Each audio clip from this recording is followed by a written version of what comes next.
अस्सलामुअलैकुम। आप देख रहे हैं business ideas with Yasir Mumtaz. आज जो मशीन आपके सामने नज़र आ रही है, इस मशीन को कहते हैं tape cutting and making machine. तो इस मशीन में एक टाइम में आप 24 टेप को तैयार कर सकते हैं।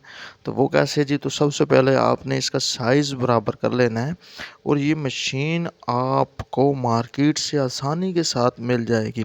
तो इसके बाद आपने क्या करना है कि इसमें जो जितनी भी साइज़ की आपको टेप चाहिए वो आपने तमाम फ़िक्स कर लेना है। तो ये मशीन कैसे वर्क करती है, तो इसकी तमाम डिटेल नेक्स्ट है।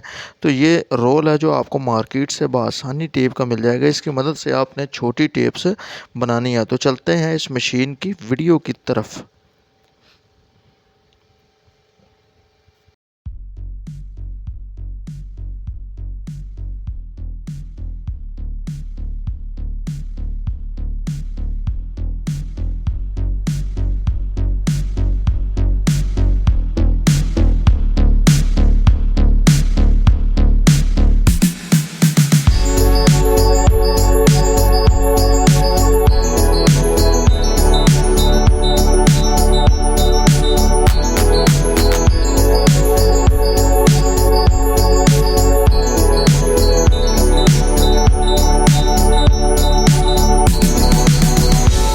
इस मशीन का लिंक आपको डिस्क्रिप्शन में मिल जाएगा। तो इस मशीन को ख़रीदने